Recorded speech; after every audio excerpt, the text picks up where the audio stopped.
Museu da Pelada está aqui hoje com o José Roberto Reit. Queria saber de você, José Roberto, se você se considera o árbitro mais polêmico da história da arbitragem. Não, eu não me considero polêmico. Primeiro, Sérgio, um prazer falar contigo. Realmente o Museu da Pelada é uma situação nova, tem 2 anos, mas é um negócio espetacular porque relembra tudo aquilo que os jogadores de uma fase boa do futebol brasileiro fizeram. E árbitros também, tanto que eu estou aqui, né, para falar as minhas verdades. Eu não me considero polêmico porque polêmicas aconteceram 2 vezes em função do jogo Flamengo e Atlético Mineiro, no Serra Dourada, quando eu expulsei 5 do Atlético, não queriam jogar futebol, queriam se vingar da derrota que sofreram para o Flamengo no ano anterior por 3-2 e perderam o Campeonato Brasileiro. E eu não sou vaca de presépio de fazer o que o jogador quer, sempre me impus e expulsei os 5 jogadores. A história assim rápida e curta, me contada pelo Nunes, ex-jogador do Flamengo, ponta de lança, artilheiro, bom jogador. Ele me contou que quando eu adverti os 2 capitães, que eram o Reinaldo, o Chicão e o Zico, eu avisei, o primeiro que deu um pontapé, sai. E o primeiro que deu por trás foi o Reinaldo, foi expulso. E o Reinaldo, quando eu acabei de dizer isso, ele falou para o Nunes, eu duvido que ele faça isso. Quebrou a cara, se deu mal e polêmica até hoje. E a outra foi Fluminense Bangu, que o lance em que houve uma penalidade se o jogo tivesse em continuidade seria realmente pênalti, mas no momento em que a bola foi tocada pelo lateral que bateu ela comprida, eu virei para acabar o jogo. Então, e tem umas histórias que a gente não pode contar, mas que se o Bangu chegou onde chegou, não foi de graça, né, seu Castor, meu grande amigo, que Deus o tenha. E a polêmica também do microfone. Essa foi a maior matéria que eu acho que teve em termos de arbitragem no mundo. 1982, o então árbitro José Roberto Reit entra em campo com algo mais além do apito, um microfone sem fio. Você lembra? Lembro e tal. Sabe, Flamengo, Nunes, Moza, Adílio, Júnior. Quando eu fui convidado, o meu pensamento inicial foi o seguinte, vou mostrar como é difícil administrar uma partida de futebol com jogadores de grande peso. Flamengo tinha Zico, Roberto por parte do Vasco da Gama e mais outros grandes jogadores em campo, bem diferente dos dias de hoje. Tranquilo, não se levanta fazendo gesto.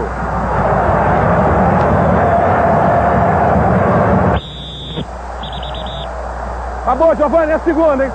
Giovanni, acabou, hein? Já falei antes, hein?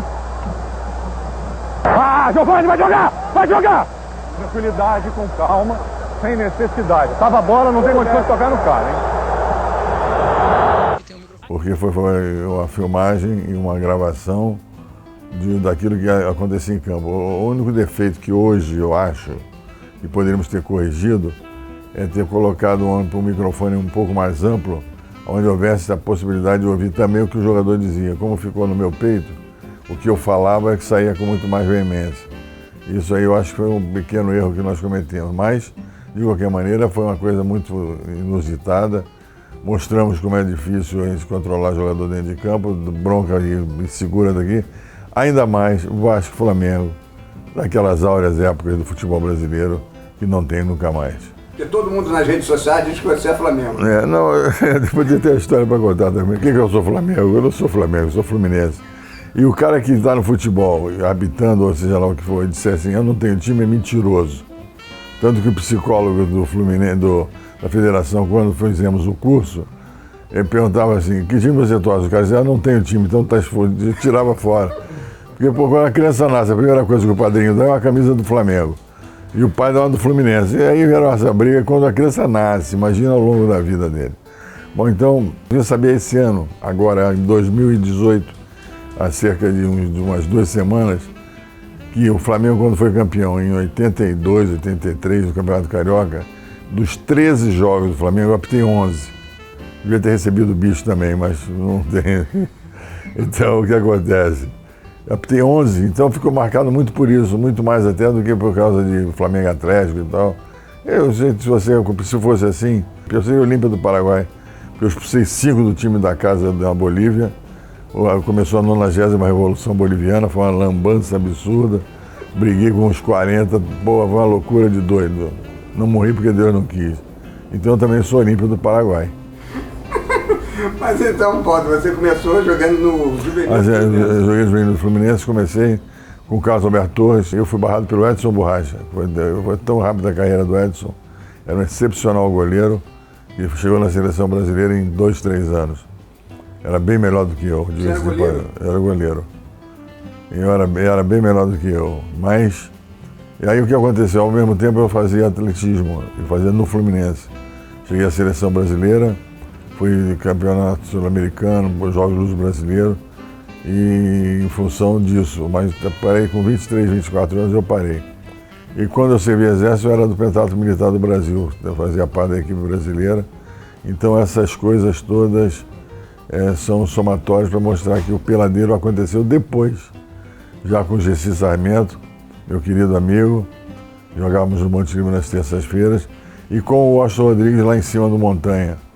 Então essa peladinha de 2 vezes por semana era terapia total, absoluta, e funcionava maravilhosamente bem.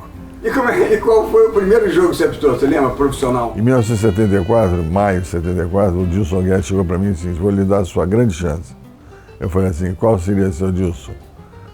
Você vai escolher para apitar ou América ou Larim em São Januário ou Flamengo e Botafogo no Maracanã. Eu falei: pô, seu Dilson, sou calça de veludo ou bunda de fora. E aí apitei o Flamengo e Maracanã com o Botafogo, 1-0 vitória do Flamengo.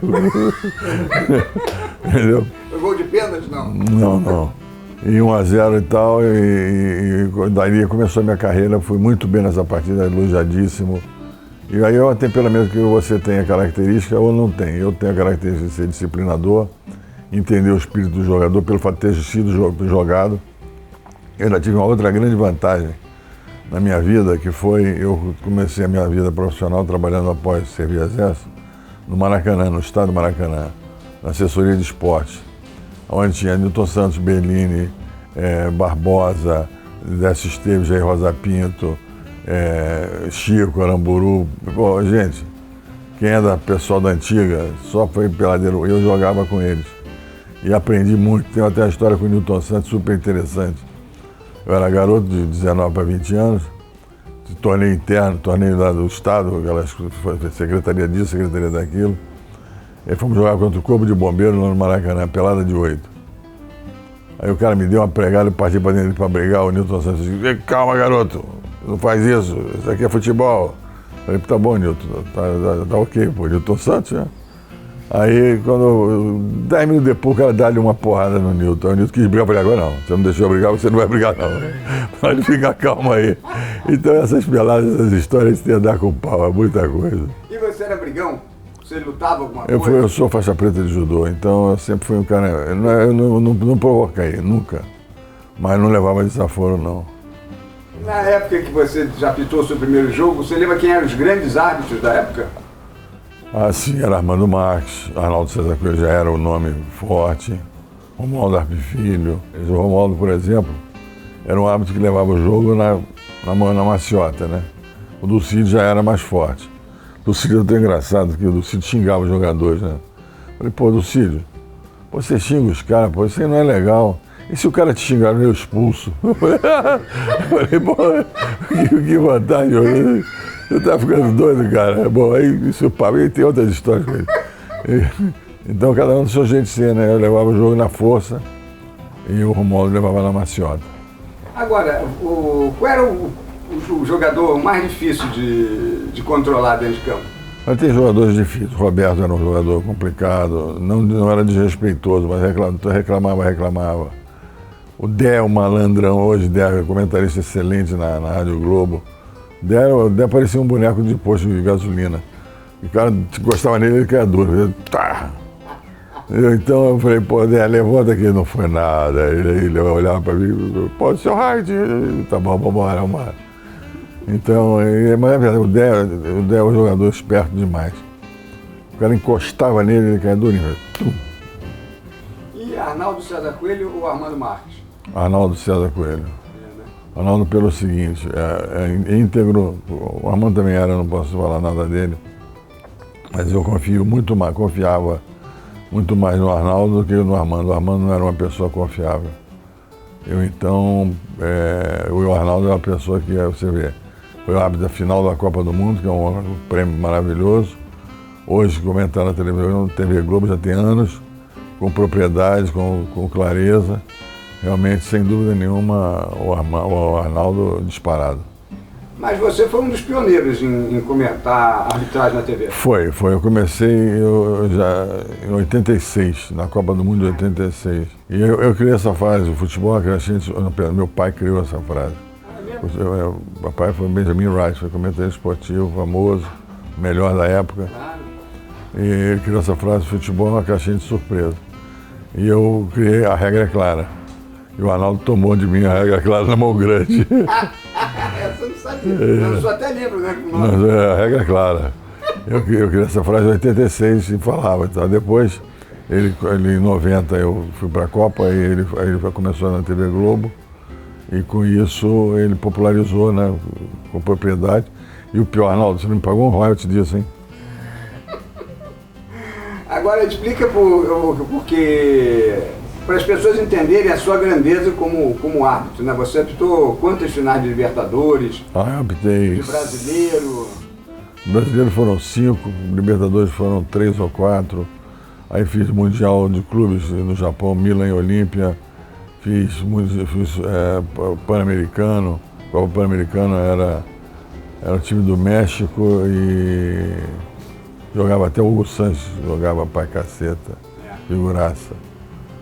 E 3 finais de Copa Libertadores. Primeiro brasileiro a apitar uma final de Copa da FIFA fui eu, 79, sub-20, onde começou Maradona a jogar, jogava demais. O time da Argentina era fantástico.